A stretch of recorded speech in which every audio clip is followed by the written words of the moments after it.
My name is Ricardo Búrquez.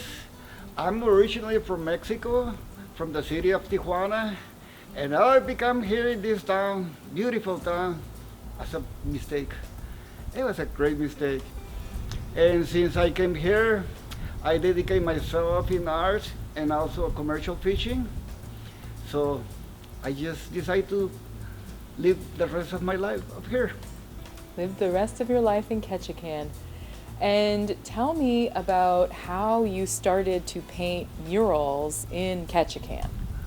Okay, well, since I decided to live here permanently, and I was on the commercial fishing. I was pretty much like a all season on the beginning, so I was very busy doing it. But every time I have a little extra time, I try my art because it's something is inherited to me. It's something I have to do it, and people like the way I do my art paint. And little by little, I getting more involved into this until I find that I was very tired already to keep fishing for many years, and it was pretty hard to decide to live 100% as an artist.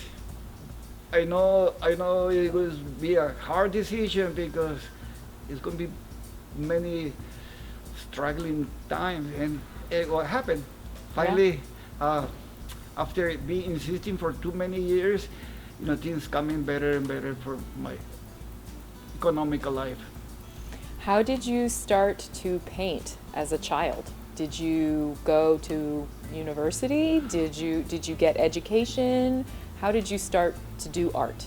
Oh no, I don't have a formal education for art, but since I remember, I was very dedicated to art and been drawing all my life, and very familiar with the media, with the colors.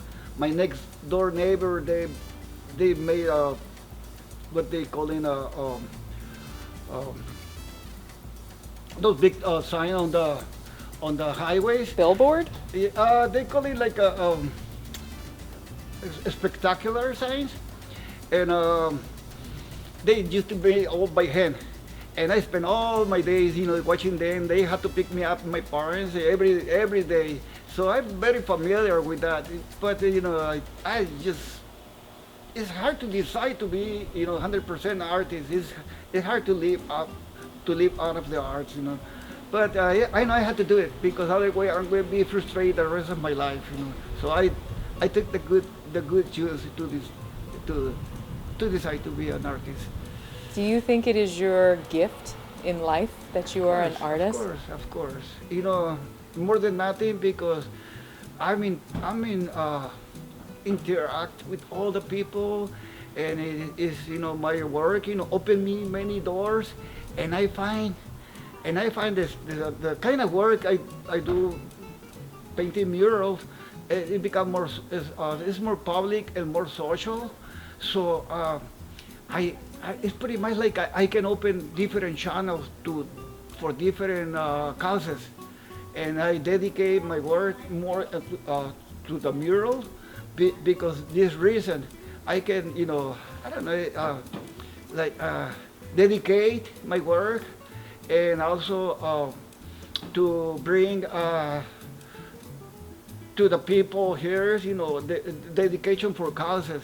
And that's why I insist more in mural. Mural is something, it's a big key to open many different channels. I know that, and trying to use it for good and for the best.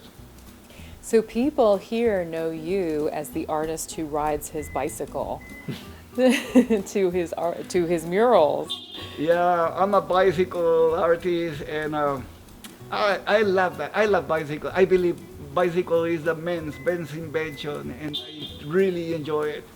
And it helped me a lot too. This is a small town, people watching me and my bicycle full of stuff and working. So it's pretty much like my own advertising. Tell me about this mural that you are standing in front of.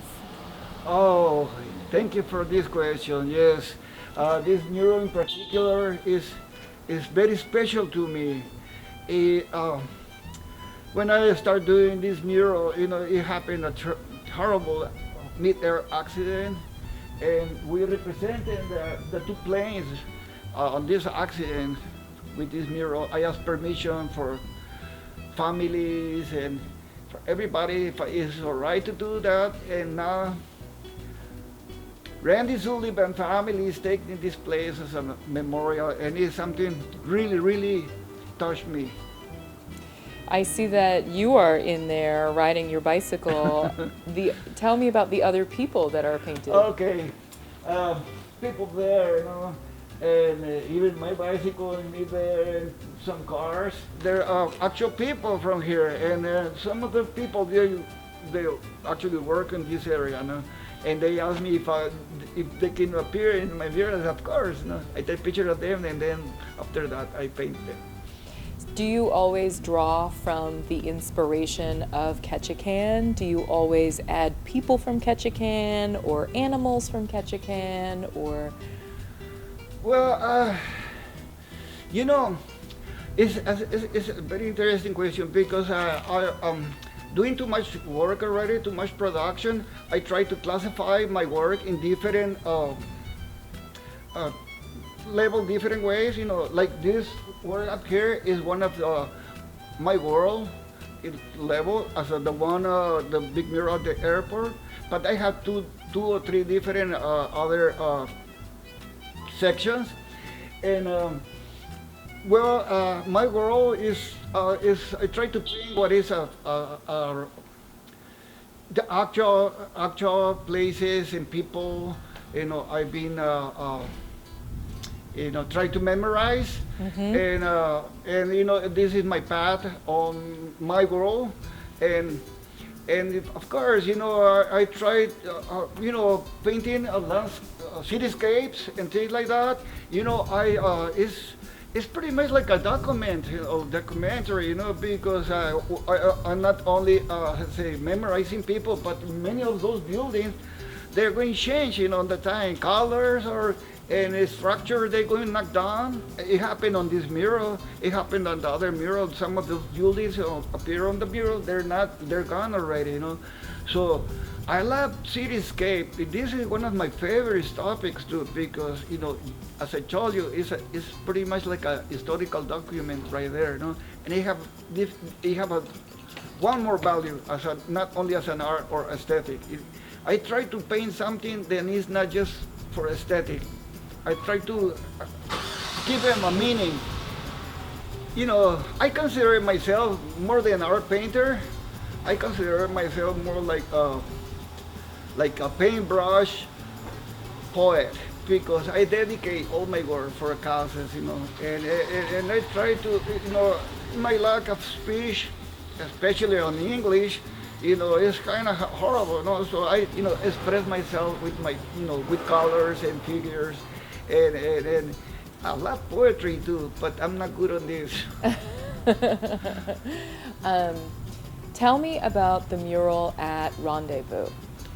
Well, it's another on the same level. It's my world level mural too, because I'm memorizing two of my recently passed away friends, and it's in not a particular place, images there, but trying to memorize the early times of Ketchikan too, because it used to be mostly all the buildings in pilots, So, and it was a very nice comments out of this, because the elders, who spend time upstairs up there, they tell me that the mural remind them, their childhood, playing on their pilotings, and it was very nice, for me to paint that. So they really enjoy this work for that reason. Who are your two friends that you have? The boats have names Libby, and you have another and friend. Larry. Who are they? Okay, Libby asked me. Everybody knows her because she was a very friendly person, and she worked the Pioneers Pantry. She used to work at First City Saloon, so everybody in town knows her. was a very popular and very friendly person. And Larry Taylor, it was a very close friend of Libby too. They used to live together many years. And when Larry passed away, he used to live, few doors, from Libby's.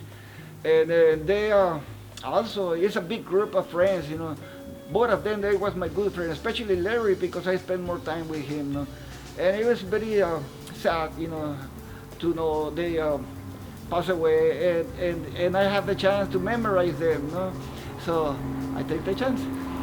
Next, I want you to tell me about the raven that is on the rock. What inspired you to paint the raven? Yeah, originally we like to make the interview in my shop, where my raven visits me every day, and she was ready, because she knows she's a diva, she knows she's my muse. Well, I have this raven friend for almost 3 years. She visits me every single day, and when she have new chicks, she bring her family to introduce it to me.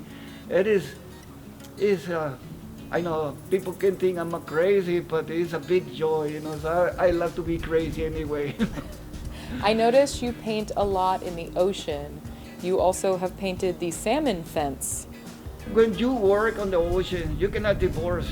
You probably can be separate as I did, And of course, I have a big love, for the ocean. And while fishing, it can inspire me to so much. I see many beautiful images, alive, So I use many of them, for my work too. And I have a big love for ocean. I cannot be away from the ocean. What is the story behind your painting at Ocean View? Well, I believe Ocean View work is one of my most finest of my work, because I have a big skill there to do many of those paintings. I have a great inspiration from the classic art and the classic architecture, and I add many of architectonical elements in my paintings, but I try to do what is more classical, and to paint those themes in Ocean View, it was not only my idea, but I know the owner, he liked this style very much too, but he gave me all the freedom to express the way I think is the correct. And yeah, I love this work. It's very fine, and one of the particularities there is that it's no blank spot. It's all paint. Every single spot is paint. So it's very interesting forum. Even the bathroom has painting. Yeah, the two bathrooms. I love the ladies' bathroom. Yeah, me too. Yeah, it's a very deep dedicatory there. I dedicate this painting on the bathroom to the universal women. I dedicate for the women's. Tell me about why you were painting at the airport. You have a mural at the airport by baggage claim, yeah? Well, it's a really nice story there. Ray Troll is a very well-famed artist here, and he's my friend also. Now I consider him as my godfather in my work. One time I was riding my bicycle and he stopped me by probably 4 or 5 blocks away from the art center, and he obligated me to come to the art center to sign. I thought I was signing there to be a member. I didn't know until they told me I am signing for exhibition. And I tell, oh, I cannot do that. I have nothing to show. All my work is under commission, so I had nothing with me. But they told me they was thinking of me because they see me working fast, and they never have, even if they have a great exhibition there, they never have a live exhibition, what I mean, paint in front of the public. So I like the idea, but then I see how big the gallery is. I cannot paint in front of them, of the people, and fill up all this, location here. Paint whatever you can. They tell me, And then talking with the staff, we decide the topic. And because I seen a waterfront mural, but a miniature mural. It used to be where it's a museum now, but it was a library and museum by this time. And this mural is for a very famous artist, Alaskan artist, Ray Munoz. But it very lured me, this beautiful artwork. So I wish to make something like that, but bigger, a waterfront. So I told him, what about the waterfront of Ketchikan? Yes, please do it. So, and then, but it was a very short time to do a big mural anyway. It was only 24 days chance, And I did it in 23 days because one of the days it was impossible for me to work. It was a marathonic work, I not only paint in front of people, but when they close the gallery, I keep working for hours and hours during the nighttime. So I just sleep for a while and then come back to work and hours work until I complete it. And we no paint for the airport. It was just an exhibition. But when we done the painting, the art gallery or the art center, they offer for sale, and it was few interesting in the mural, but people was requesting to go to the airport, because it looked very proper for a welcome painting, So it was the best thing. It happened to me in my work, So after this mural, everything changed in my path of this work. How did everything change? Well, I become more popular with people, and they start thinking that my work is fine. It's fine enough to be out there. Well, is a good artist. They start saying, people have to be convinced in different ways, not only with the work. Do you prefer to paint alone or with people around? Since your work is so public, it's on buildings. Yeah, well, like you see, at the Ocean View is a busy place. I had to paint a lot in front of people. But I have a tricks, I don't like to show in front of people. Many of my tricks, I do it when I'm not nobody around. But when I have to paint in front of people, I leave the most interesting parts, so I can have a little show for them. And it's like Ocean View, Sundays they bring lots of children after the church services, and I love this moment to live, a little show for those children. And it was a good kid to get involved with the community too. So I will love to paint murals because I like to interact with the community also, especially the children, especially the young people. I like to encourage them to arts, because I believe art is the best of all the diplomacies. I believe art is something to create bridges, instead walls. Tell me about your shirt, Tijuas. What does that mean? Well, thank you to us. This is the colloquial name from my birthplace city, Tijuana, and I like to bring this here just to tell my people. Thousands of people encourage me from there. That I just to tell them, that now I'm working also to represent my city. Wonderful. Thank you very much, Ricardo. Thank you very much, and thank you to give me all this chance to express my love for arts and for Ketchikan and for all the people who supported me. Ketchikan loves you. Thank you.